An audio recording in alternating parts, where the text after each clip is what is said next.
It's debate night, but we're not at the Reagan Library. We are undisclosed with Mr. Bill O'Reilly. Against my will.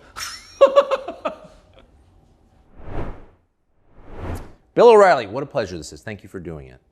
I have one question before we begin. You do? Okay. How long is this going to last?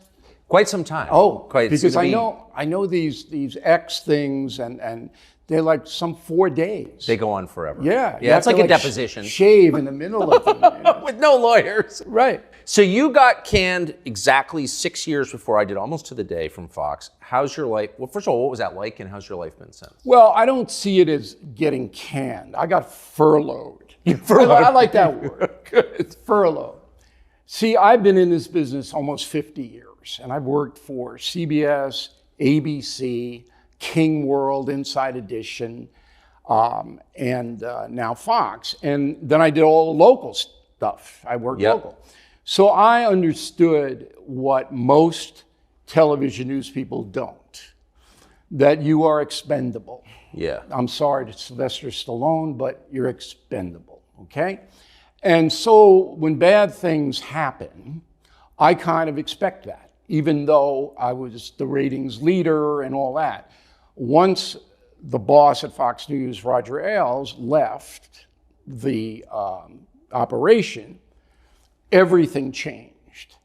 And when everything changes, then anything could happen. Yeah. So it wasn't like thunderbolt like you out of the blue, what the deuce is this, okay? And so what I did was basically accept it right away, like I would accept a car accident or something like that. Yeah. There's nothing I can do about it. There's absolutely nothing I can do about it. We got my people, my lawyers, managers. We had a nice conversation with News Corp. They fulfill their contractual obligations to me, every bit of it. And we said, see you later. That's what happened. So, but you said the predicate to all of this happening was Roger Ailes leaving. Right. What was that exactly? I don't know. I made it my business to stay out of the corporate politics at Fox. Yeah.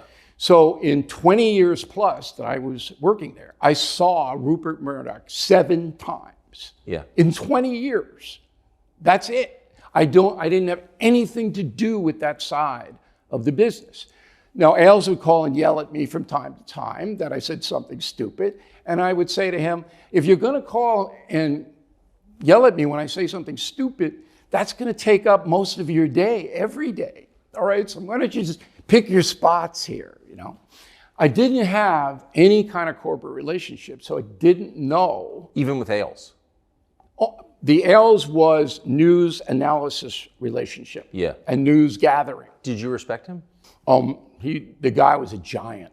Yeah. Oh, he knew what was going on. He was a great talent evaluator. Yes. He knew who was good on TV and who wasn't, okay? He's a no BS guy. I asked him a question, I got an answer. Do you know how rare that is in the media? To ask somebody a question, get an honest answer? Never happens. It happened twice to me. Peter Jennings and Roger Ailes. Those were the guys. I ask them a question, I get an honest answer. Both self-made guys. Whatever it was. But here's what people don't understand about television news. It's like professional football, the NFL. If you are a talent, both Carlson and I are talent. That's what they call us, because we're on television. You have to beat the shows that are up against you. Right. Right? So when I was at Inside Edition, I had to beat Wheel of Fortune or whoever I was competing against, right? Okay? Or at least come close. You have to beat the other team. And if you do beat them, like you did and I did, then you're rewarded with money. Not love, not loyalty, money. It's a pure play. So when personnel changes, then it's all thrown into chaos. So Tom Brady leaves the New England Patriots, right? Yeah. The entire dynamic of the organization changes. Now, some might say for the better, some might say for the worse, but it's totally different without Tom Brady. But here's where the analogy breaks down. The Patriots didn't fire Tom Brady the minute he won the Super Bowl and then denounce him as a sex criminal or a racist. So why would you fire the guy, in your case, for example, who had dominated the space, was continuing, still number one? Like, that just seems acting against interest. Like, why would you ever fire the top guy? Matt Lauer actually asked me that question. Yeah, good question. Okay? And he asked me it on the Today Show in a kind of haughty way. I said, it was business. Pride goeth before the fall. So I never asked them why they did what they did. Ever. But why attack But you? listen to me for a minute. This is important. Yeah. I never asked them why they did what they did. I accepted it, okay? And then, as I said, we got the contracts in order. But at the time, they were trying to buy Sky News. And the Sky operation runs all the soccer in Europe. Huge money making. Oh, yeah. All right, News Corp was trying to buy them. The British regulators were giving them an awful hard time for a number of reasons. And in my mind, I thought that might have something to do with it. But I have to tell you this honestly, I didn't care. I had been there for 20 years. It was time for a change. When I started cable news, it was nothing, but I knew it was going to be huge. And then I said, you know what's going to be the next huge? Alternative independent media. Yes. And I just scampered on over to it. I think there was a week, only a week before I started BillO'Reilly.com. We already had it up and running as a news operation. I took a number of people from Fox with me, good people. And to this day, it's been 6.5 years. It's the most successful independent news agency in the world. But so you didn't spend any time locked in your bedroom with a bottle of vodka at all? No, I don't drink. I'm too boring to drink. That's why I don't drink. I don't think feeling sorry for yourself is a good use of anybody's time. Yeah. I accepted the situation, which is the key to life. I knew I wasn't going to change it, right? They made a decision, they made a decision. So why am I going to brood about it? I mean, a lot of Irish guys brood. Yes, yes, it's a brooding island. It is, but I'm not really a brooder. I'm like, okay, that happened. The concern was for my children. I protected my children as best I could, and I succeeded on that, I think. But for me, it was, now we're going to do this, and we're going to make this sing, and we have. Amazing. So you lost no time. None. In fact, I was writing books. I was doing radio. I mean, my radio franchise stayed right where it was. Nothing happened there at all. Nothing happened in publishing. I mean, Killing the Witches is the 13th Killing book. There was no interruption in that. The only interruption was on cable news. And so I went to another news forum. How did you keep yourself from getting bitter, though? I'm just bitter about everything anyway. So that's your easy. Default. Yeah, it was like, how much more bitter can I get? I'm just bitter 24/7. I have what they call an edge to me. All right, and so, but again, where's that from? Levittown. After World War II, the baby boomers, 100 kids, and if they didn't like you, it was like, okay, here we go. No kicking though. We had rules at Levittown. No kicking. Brawling, couldn't kick. You had to so use it's pre-UFC. Yeah. No tattoos at that time. But anyway, I have a philosophy of life that I've developed, and I stick to it in that discipline. I don't go to a psychiatrist because why drive them crazy? That's not fair to the psychiatrist. If I would walk in, I don't do any of that. I think I'm here for a reason, put on the planet for a reason. I'm trying to be an honest guy, and I make everybody that I work for money. But you know what the greatest thing is? I'll never work for anybody again. I run my own show now. So is that the future? I mean, what is it? You said you've worked everywhere in television. Right. Like, what is the future of cable news? What is the future of news? Cable news will be there. Yeah. But it's like the network news. I mean, when was the last time you said, you heard somebody say, wow, did you see that on Norah O'Donnell? When was the last time you heard somebody say that? I don't think I ever have. No. But when Cronkite was there, yeah, and Rather and Brokaw and Jennings, there was juice. Yeah, it was a real thing. So cable stay, where it is, and Fox will win, by the way, because Fox has better talent. Fox wins not because of this ideological, although they have an advantage because traditional Americans have nowhere else to go except Newsmax, but Fox has better talent. The talent is better, and that's it. So people gravitate toward talent. I trained Waters, Jesse Waters. I trained him, okay? So whether you like him or not, he's talented. For sure. And his talent.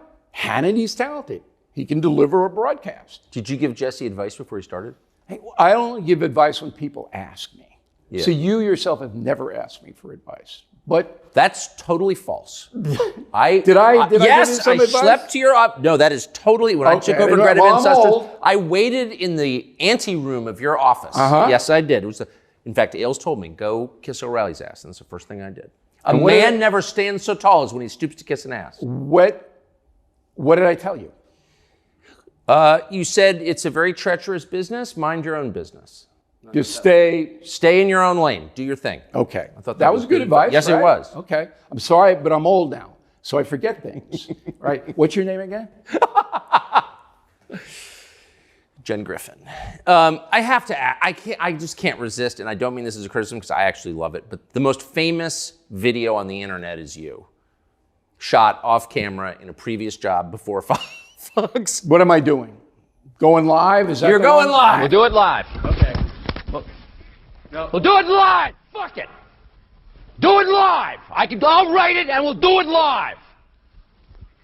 Fucking thing sucks. I was in Iceland and I had some gnome come up to me and goes, "You're the going live guy."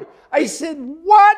I'm in Iceland." That was in Reykjavik? Yeah, and it's all over the world. I mean, there are Japanese guys going, "I'm a live guy." I mean, it's ridiculous. So I'm on Inside Edition, and they can't tape it every 2 minutes. They go, "Oh, we didn't get the audio. Oh, you were out of frame. Oh, there's a giant glob on your ear." And they couldn't get it taped. So finally, Irish guy went, "All right, we'll do it live. Fuck it. Do it live. I'll write it and we'll do it live. Fucking thing sucks." And there it goes everywhere. Amazing. That's exactly what happened. Thank you. You're welcome. I've wondered about that. So how did you come up with, in the 13th in the series, witches? Okay, so the Killing series, the best-selling nonfiction book series of all time, by the way. Did you know that? No, I had no idea. You can do your research. 19 million copies of my books in print. So I'm a former high school teacher, history teacher. And the way that I entertained the urchins in Opelika, Florida, a slum of Miami, was I told them stories about the people that we were talking about. I wasn't like Mr. Hand in Fast Times at Ridgemont High. Right. Okay? Nobody would order pizza in my class. But I would tell them stories, personal stories, and make these people come alive. So that's what I did in the Killing series. So the witches, we start with the Mayflower. People coming over from England, Puritans, who the king hates, wants to get rid of them. 66 days on this boat, and what happens on that boat is unbelievable. Everybody thinks, oh, the Pilgrims, I have another drumstick. This was brutal, okay? Oh, yeah. That's where we start. Then they land in Massachusetts. They wanted to go to Virginia, but they're a little off course in Cape Cod, and they finally wind up in the Plymouth area of what Massachusetts is now. But they're fighting among themselves. They're not getting along. Everybody's hating everybody. And so a bunch of them move up to Salem. There was no Boston at that time. And they get into Salem, and they're all loons. They're all crazy clerics, all right? And demanding, they have to go to church like 8 hours on Wednesday. I mean, I don't know how they watch primetime TV. They're always in church. So in Europe, they routinely burned witches. Yes. Okay? But it was usually done in a political way. So this king doesn't like the Protestants. The Protestants are all witches. We'll set them on fire. And vice versa. We don't like the Catholics, so we're going to burn Joan of Arc. in Salem, that superstition took root. And it was driven by the kids, the little kids, who would go, oh, that came to me in a night and told me to go and do the devil's due, and all of that. And then the adults went, all right, we'll hang them. 20 people executed. Yes. So the story is beyond fascinating. And real. And it led to the way we live today in America, as far as our religious freedom is concerned. And that's the center of the book. The first part of the book is how they crossed, they got here, and the witches went out of control. And then a young boy in Boston, Benjamin Franklin, gets on to this witches thing. And he visits the top witch hunter, Cotton Mather. Visits him, goes to his house in Boston. Has this long conversation, which we tell you about. Franklin never forgot the brutality of what the clerics did in Salem and brought it to Philadelphia, where there was a hellacious fight between Patrick Henry and Roger Sherman, who wanted the United States to be a theocracy, wanted to be a Christian nation. We had to put that in the Constitution. And Franklin, Madison, Jefferson, who didn't want any part of that. There was a brawl. And we discussed that. All right, that's the center part of the book. The last part of the book is demonic possession, which people go, oh, listen, when I put you on the set of the movie The Exorcist, okay, while it was being shot by director William Friedkin, who was a pagan, okay, the stuff that happened during that movie, and it's based on a real story. It wasn't a girl, it was a boy, a teenage boy in Maryland who was possessed. We got all the diaries of the 8 exorcists that dealt with this boy, 3 months. You're sitting there going, oof. So, all in all... Well, you're sitting there going, what? So demonic possession is real? To the Jesuits and the Catholic Church, it is. What do you think? I think there's an act of evil. You know, I think it probably runs the television industry in America right now. Without question. Without question. You know, so it's not fair to ask me and you about demonic possession because we've just seen too much. But I'm a Roman Catholic, and yes. I believe there is an act of evil. And what we uncovered in killing the witches, as far as now, I mean, I got to tell you, when I'm reading these diaries written by the Jesuit priests who worked on this boy to try to get him, you know, somewhat under control because he was bleeding and screaming and talking in languages and they recorded it. They recorded the Aramaic. He's a 13-year-old boy in Maryland. He's speaking Aramaic. I mean, it's so... And yes. They didn't teach Aramaic in Bethesda at the time. No, I don't think there's although the Terrapins, University of Maryland, they may have an elective. Wait, so that's... Okay, so did that make you think... You conclude the book in modern-day America, but did it make you wonder if maybe there was a witch or two in Salem? No, because that was so crazy, because every word of the testimony in Salem in 1692 and 3 was written down. Every word was written down. They were scribes writing all the testimony down. And it's up in New England, in museums. We got it all. That was so insane what they were doing up there. And a lot of it had to do with money. They were hanging wealthy landowners so they could seize the land. That was part of the con up there. But when you see little girls turning on their parents, one little girl was driven out of her mind. 2 dogs were deemed to be witches and executed. Okay, I draw the line there. I know. No killing the dogs. That's how crazy it was. Yes. But it had a fragmentation effect that is in play in our society today. And then the last thing I do is in the afterword, we have witch hunters in America now. They're just different kind of witch hunts. We have cancel culture. The accusation, you're guilty. You know who they are. Of course. And I mean, that's just... Driven by young people. Once again. That's malignant. That's evil. An accusation, you're guilty, no due process, no anything. We see it every day. every blanking day. But there was a period between, so The Crucible, the famous play by Arthur Miller about the Salem witch trials, came out, I think, in the 50s or early 60s. And there was a period, the bulk of your life, mine too, where that was considered terrible. The Salem witch trials were a model for what you didn't want your society to become. And then within about 3 years, we wound up in the middle of Salem. Like, how did that happen? Well, what we found really interesting was two things. There was two keys. The Benjamin Franklin teenager, and the guy was a genius, actually getting involved with this thing and then bringing it into the Constitution. That was beyond fascinating. The second thing is now Salem makes millions and millions of dollars marketing witches. It's Witch City, Salem, Massachusetts. So when we called up the mayor to ask a few questions about, hey, there are 20 people hanged by the neck until dead, but you're making millions off these people.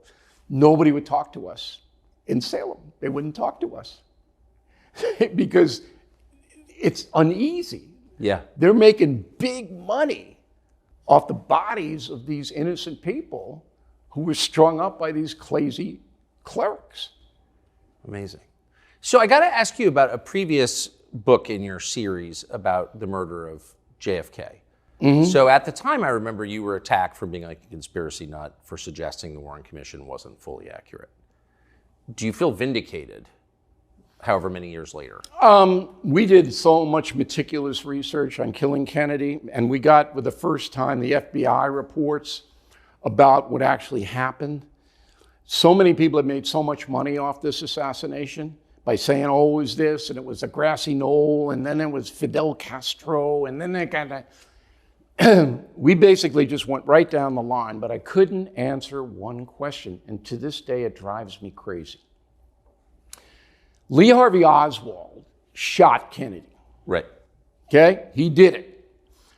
But one of the guys who was friends with Lee Harvey Oswald was George de Mohrenschildt. Exactly. A CIA operative, not an agent. De Mohrenschildt was a Russian living in America. And he taught at Bishop College, a black college in Dallas.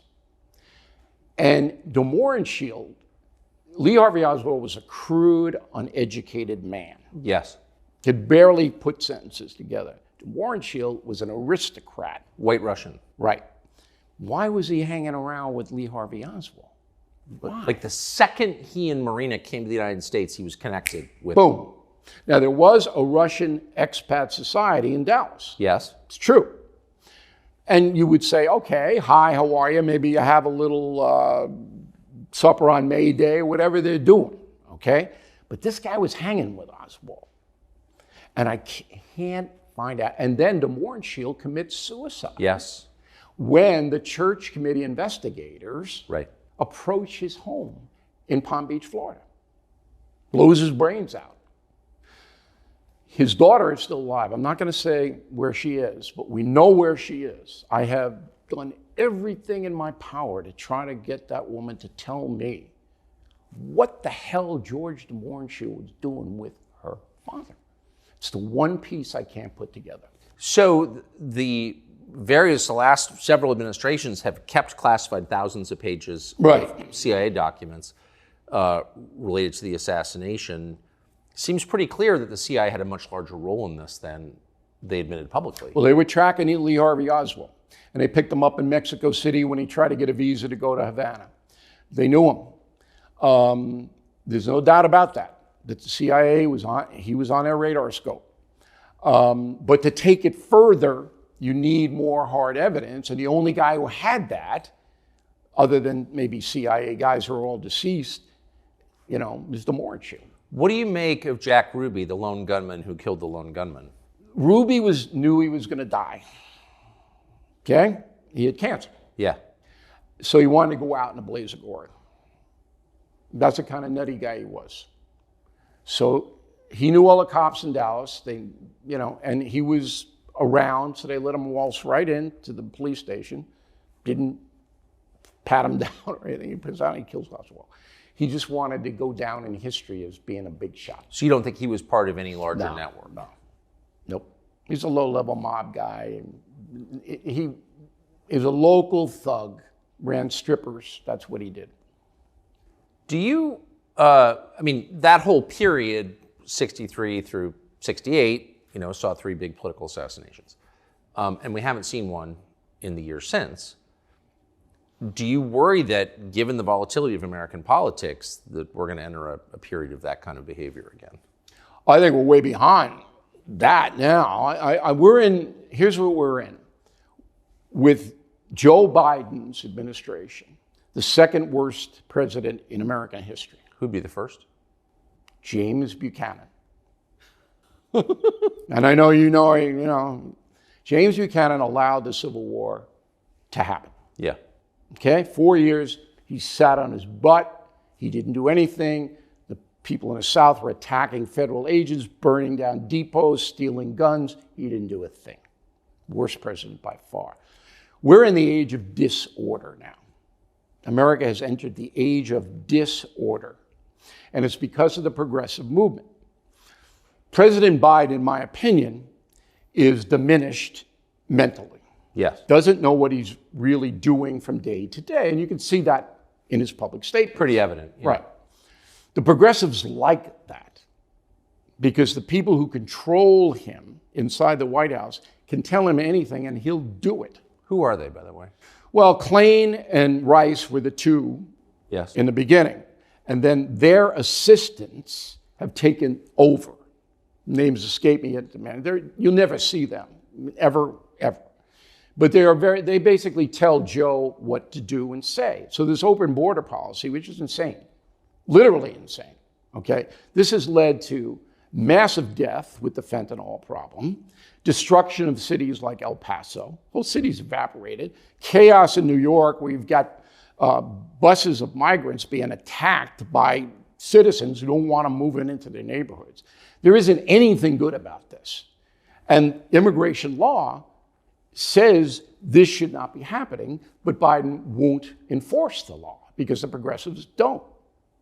George Soros' main thing for almost his whole life is no borders anywhere. Everybody comes and goes out there, and he pumps hundreds of millions of dollars into the progressive cause, and they finally got their guy. Everybody thought Obama. Obama didn't go that far. No. Biden, age of disorder. Black Lives Matter, no police, nobody's punished for crimes, tax people up to here so they don't have any assets. The more money you take from people, the less power they have. And the progressives want to run everything, including telling your children what to think when they're 5 years old. And most Americans don't get it because the press is working with the progressive movement and suppresses all this. So they don't know that we're in the age of disorder. And we are, everywhere, from Seattle to Key West, everywhere. And we got to snap back, or we're going to lose what we have here. But I mean, we're in a presidential season now where the Biden administration has indicted their opponent, the frontrunner in the race, Trump is leading in the polls, 4 times. And they're going to try and convict him and send him to jail before the election and take his name off the ballot. So, I mean, if you're willing to do that and just end democracy, then, I mean, what aren't you willing to do? But thank God you can't do it. So number one, he's not going to be taken off the ballot. There's no constitutional order that would allow that to happen. Number two, he's not going to prison because even if he's convicted, none of the things that he's charged with would warrant prison, and the Supreme Court would rule, if it ever gets up there, that he'd be in home confinement, where he could run the government if he wanted to. If he wins, he'll be confined at the White House or whatever. But none of that's going to happen. So the American people understand what this is. Or they understand that the documents in Mar-a-Lago basement parallel the documents in Joe Biden's garage. Yes. It's the same thing. But one guy gets raided and charged, and the other guy, real quick, who's the special prosecutor looking into the Biden documents? I can't remember. Robert Hur. And you, a skilled newsman, don't know his name. No. You know why? Because he's in Tierra del Fuego someplace. He's gone. Oh, he's going to investigate. See ya, I'm going to Sri Lanka. Nobody's heard a word about him.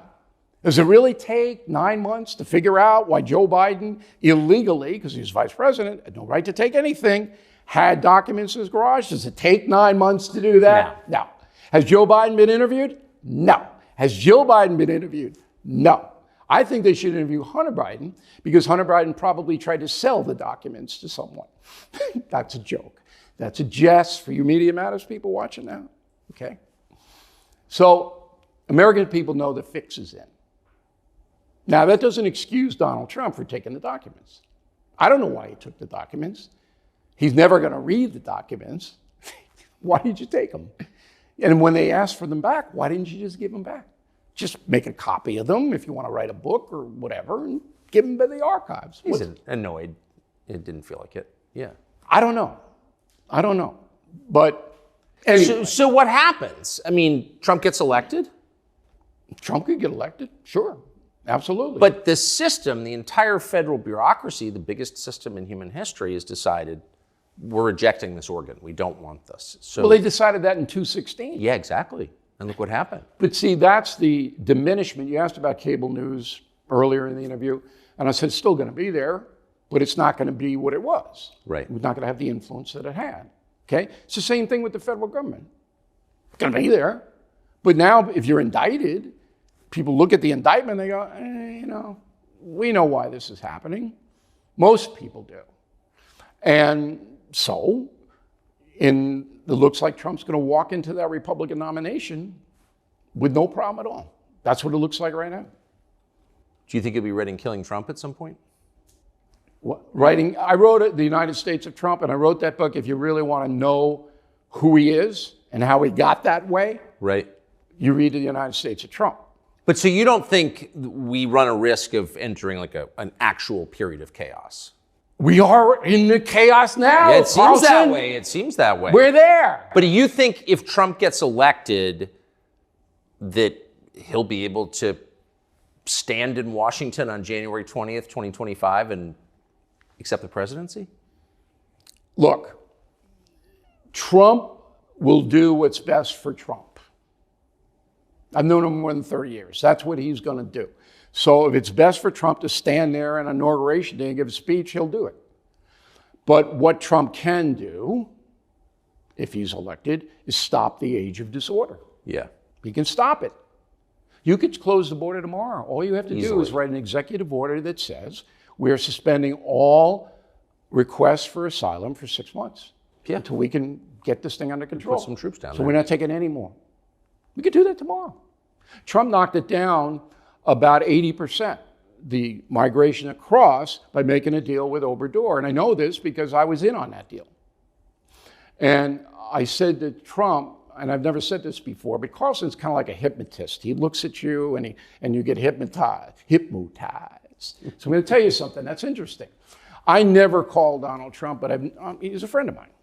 But I never call him. But he calls me occasionally when he wants some comic relief. And he knows that the border thing is big with me. Yeah. He knows it.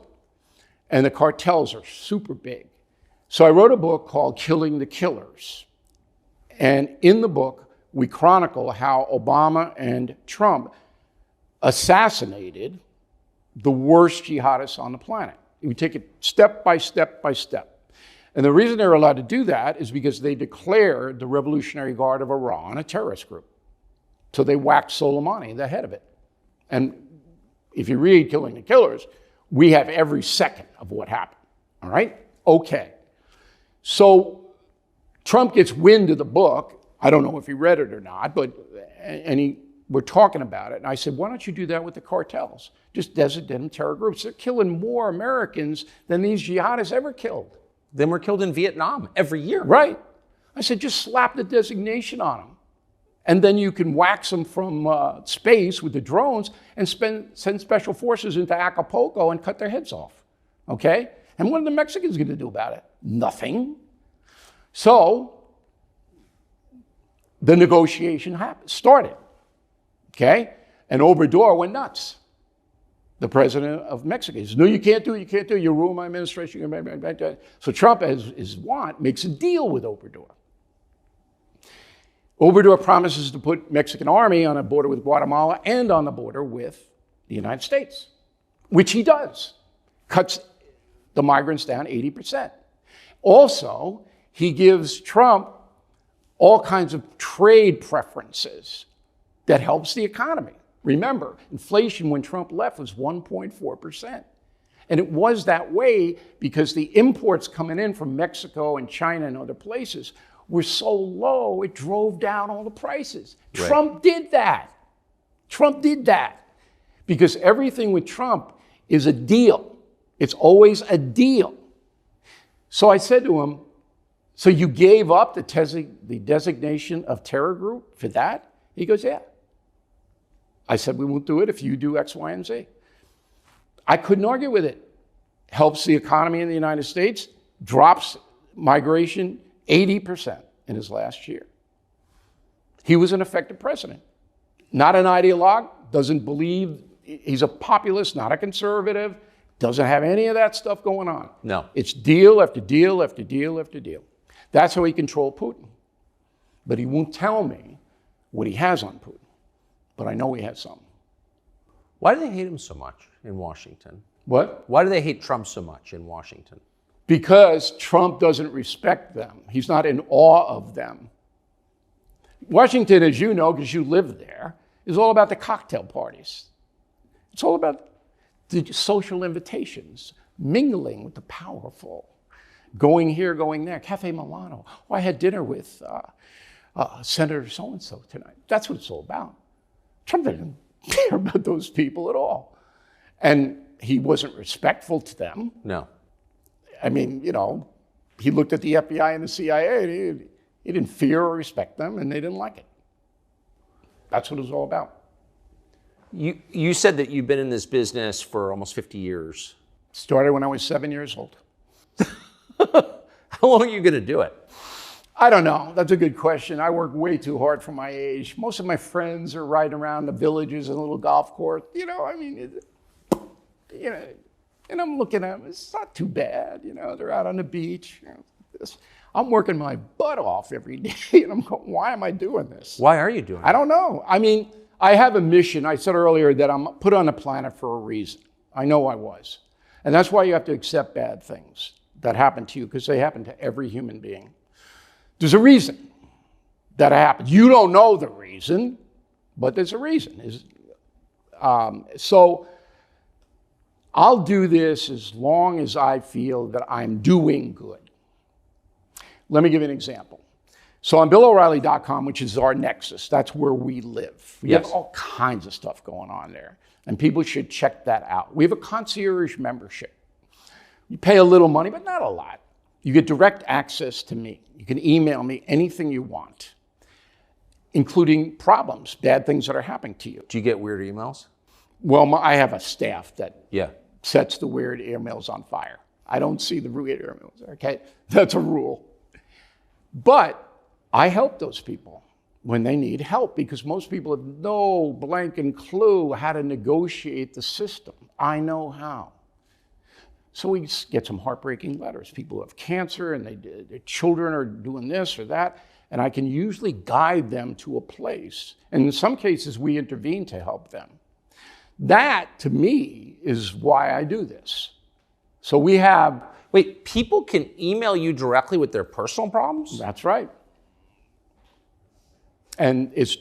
I can't tell you how what successful it's been. What have you learned from that? What, I mean, are the nature of people's problems changing? Well, you must learn a lot about people. You're quoted at one time, and Carlson and I never really knew each other that well because he was in D.C., I'm in New York, but you were quoted at, and I don't know whether this is an accurate quote or not, because 90% of the stuff written about you and me is not true.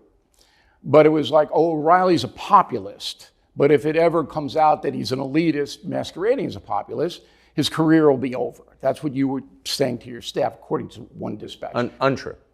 But it is true. If you didn't say it, that's fine. But if you had said it, I wouldn't be mad, because it's absolutely true.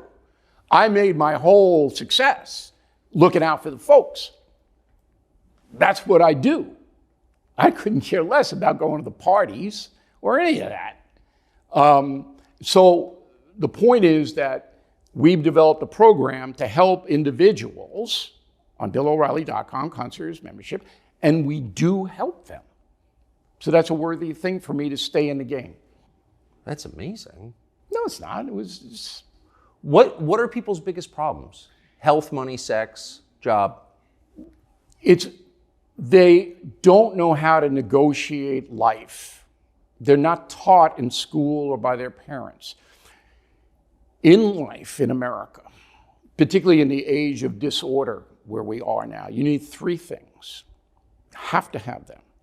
Number one, a doctor who wants to keep you alive, who will answer your calls and emails. You need a doctor that you know personally, okay? You need a lawyer. Again, someone you can get on the line who's going to talk to you straight about whatever legalism, because you're going to have them. And the third is you need a trusted financial advisor to lay out what your situation is and what your options are to increase your wealth or protect yourself in your old age. If you don't have those three, you're going to get hosed. Interesting. And I'm fascinating, Carlson. well, that is interesting. I mean, that's why you asked me to I've got come some here. problems that I may email you about on BillO'Reilly.com. You got to pay the $100 though. No freebies here. Do people not have a doctor, lawyer, financial They don't advisor? have anything. They don't have anything.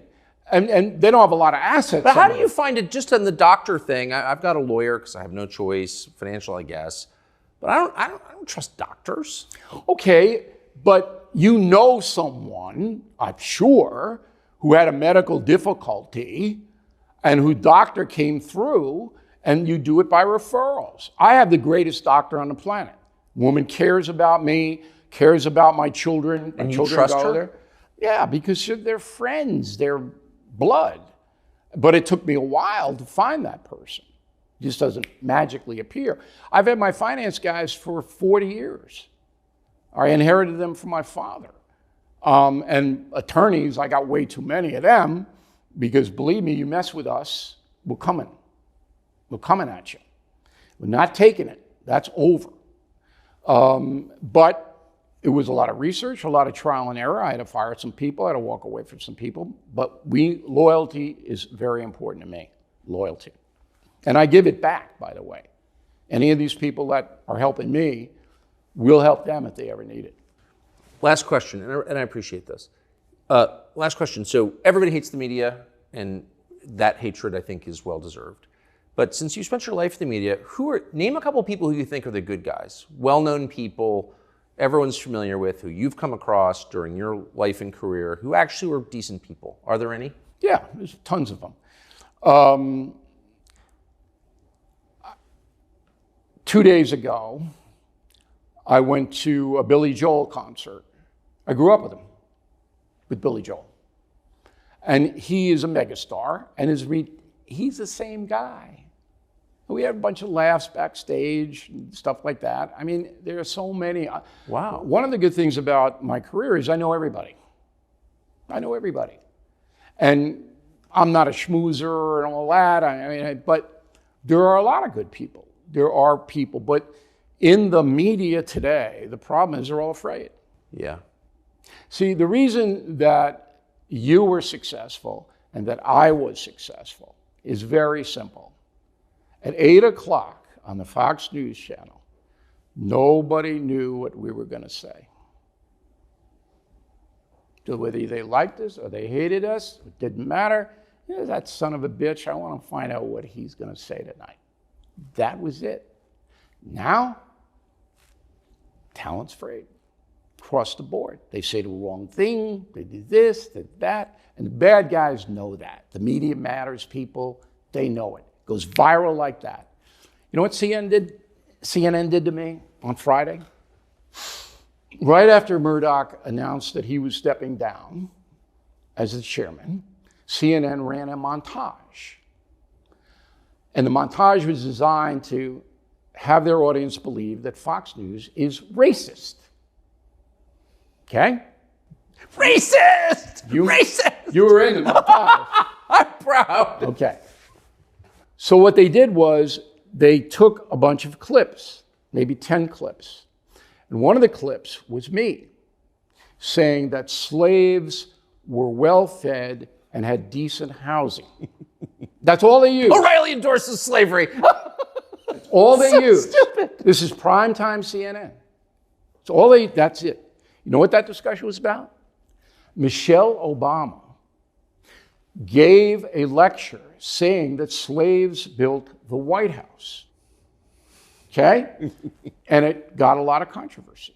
I went on to Factor, and this was in 2016, and said, she's right. Slaves were employed by the federal government. They were well housed. They were well fed because they had to work to build the White House free. They weren't paid a salary. So Michelle Obama is right. That's what I said. And these sons of bitches at CNN took that 8 seconds where I said slaves were well fed and housed out of that whole thing, put it on their air. How evil is that? Trying to have people who don't know, they don't remember what I said, think that I'm a proponent, as you just said, of slavery. How blanket evil is that? And you know what? Happens every single day in this country. And then the websites pick it up, right? They drive it on out there, and you're defenseless. So that's the age we live in right now. How long is it going to continue? You know, I think the media is shot. I think, as we talked about earlier, the independent agencies, what you're doing on it. It's X, right? It's X. That's what we're calling it. That's what we're calling it. I thought Twitter kind of outdated. I'm kind of I call it X. Whatever it is, you'll be successful. I'm sure I'm already very successful. That's the future. And we don't have to answer to anybody. I don't know about if Musk calls you up in the middle of the night, but nobody's calling me up in the middle of the night. Nobody likes me anyway, they wouldn't. But I don't have to deal with this corporate crap anymore. It's liberation. Bill O'Reilly, that was a genuine pleasure. I appreciate it. You know, it was very kind of you to have us in. I loved it. I'm glad you read Killing the Witches. You know, it's a good Halloween book. I still think there were some witches, but yeah. Well, what you suspicion. should do is, instead of giving candy out at the Carlson household, give them a copy of the book to the urchins. Hey, there's still witches around. Read this thing. Thank you.